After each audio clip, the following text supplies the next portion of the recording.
Formula Junior was an Italian idea to enable their young drivers to gain experience at reasonable cost in single-seater cars fitted with engine, gearbox and brakes from a series production touring car, recognized by the FIA. In 1959, the Formula was granted international status, but Continental cars took all the honours that year. But the introduction in October 1959 of the new Ford Anglia, powered by the 105E engine, marked the turning point for Britain. And the 105E, installed in a Lotus chassis, produced a classic combination. Like love and marriage, Ford and Lotus went together like a horse and carriage.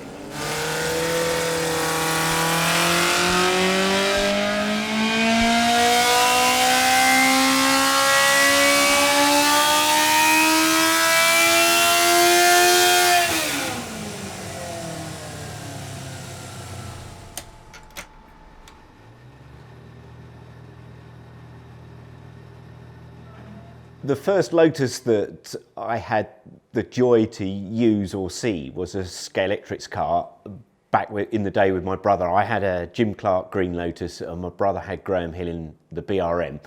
But we were just obsessed by race cars as kids, and British Grand Prix with Ronnie Peterson and Emerson Fittipaldi.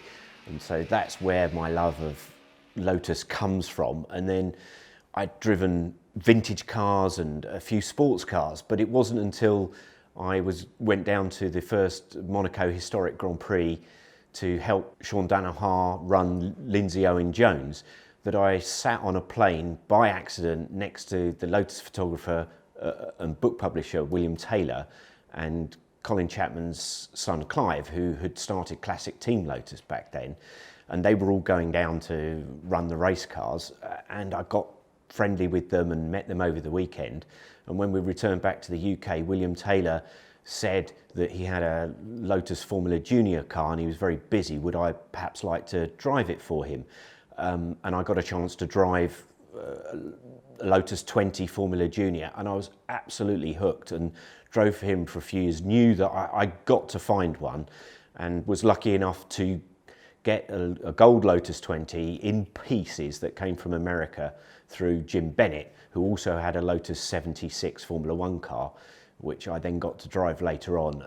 And that's how the whole thing started for me in historic motorsport. And it led to this car, which is an unbelievable find because of Goodwood.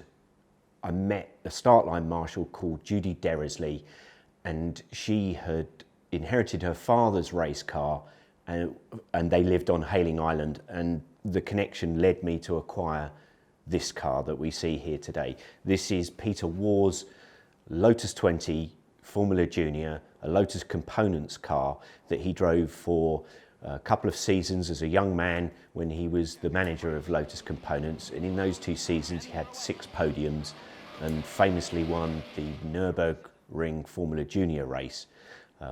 And we've managed to find out all this history through speaking to Yvonne Warr, who's been massively helpful, and also down at Goodwood, because this being a car that was used for advertising purposes for Peter Warr, because he was the marketing manager as well as running the whole of Lotus Components that sold cars to members of the public and other teams. The car was used for a promotion for Veedol oils, and the CEO of Veedol oils was a man called John Paul Getty. Now, if you've not seen Danny Boyle's series called Trust about the Getty family, it's absolutely fascinating. John Paul Getty was put down in the Guinness Book of Records as being the world's wealthiest private individual, yet at 70 years old he came down to Goodwood in February in the freezing cold of 1962 and drove this car as part of a promotion for his oil brand, which was remarkable because he made an investment in 1949 in a barren piece of sandy desert area on the border of Saudi Arabia, and of course the prospectors found oil, and they managed to get 16 million barrels of oil a year from that concession for 60 years, and that is how the Getty wealth was built. But that was at Goodwood, and we are going back to Goodwood for the members meeting in March, where this car last ran back in '62 in this format, Formula Junior, in these colours. So the reason we're here today at RM Wilson with Rob and Sam is to check the car over before we get to the members meeting, but also so that I can have the pedals fitted, because that is one thing that as a driver you want dead right, because you want to be able to heel and toe and get off the clutch and brace yourself against a pedal that's over here down on this side. This is a rare opportunity really to see inside the cockpit of a single seater, especially a Lotus. Their pedals were just beautifully minimalist, and the way they've been put together with little grip pads that are serrated on here so that your feet don't slip off. Sitting in the cockpit here gives you an ideal opportunity to see the driver laid back at 50 degrees, which was a revolutionary design idea from Costin and Chapman for '61. And what that did was it gave the car 30% less frontal area and was much more slippery aerodynamically. With any luck, I'm going to be much closer to the ground on race day. Sam, we've just got it off the dyno. It sounded strong from outside. What sort of power is this 4-cylinder Cosworth giving us? Well, it's making between about 125 and 130 horsepower, so it's pretty strong. I think it's going to propel you fairly well. In a car this light, which is under 400 kilos, that we have to ballast up to the minimum weight, what sort of brake horsepower per tonne is this giving us? Well, it's over the magic 250 per tonne, so you know, it's not going to hang around.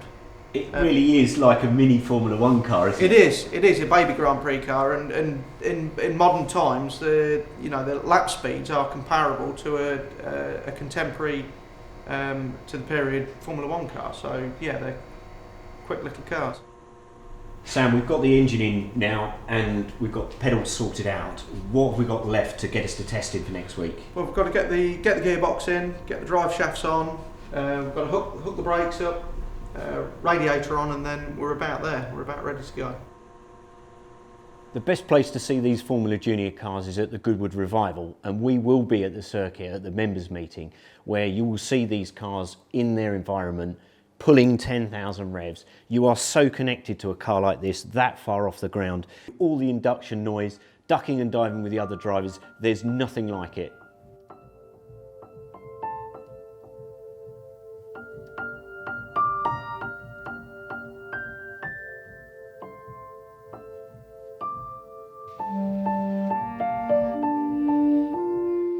With a ground clearance of 3 3/4 inches and an overall height of 32 inches, the 1961 Formula Junior Lotus has all the sleek good looks of a thoroughbred. Independent suspension and disc brakes are included in the specification, but a shoehorn to help the driver in is an optional extra.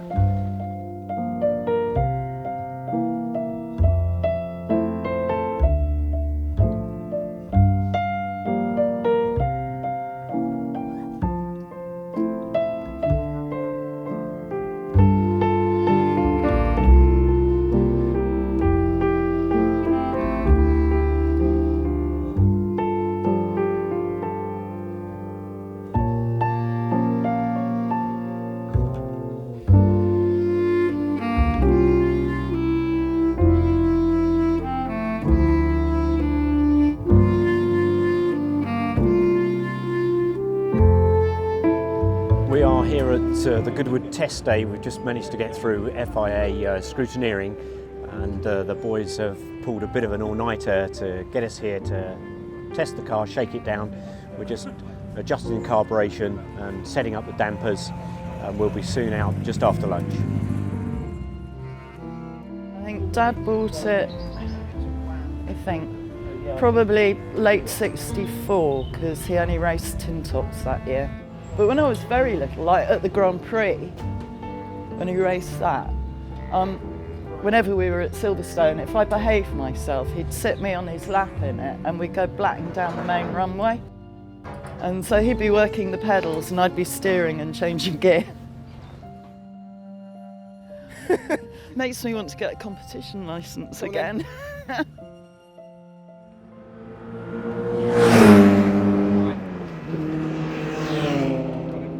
It's quite amazing to think that it's almost 60 years since the little Veedol Lotus was last here, and we're probably only about 15 minutes away from being able to get back out on track.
The feeling you get from coming to a race meeting is, it's just euphoric. It's not like anything else you do in your normal life. You build up to the event, you get to the event, all your friends are there that you don't normally see, but then all of a sudden you are just all focused on this passion for racing and the race cars and the engineering. It's just what makes us tick, it's what makes us motivated, and that's really what gets me up in the morning.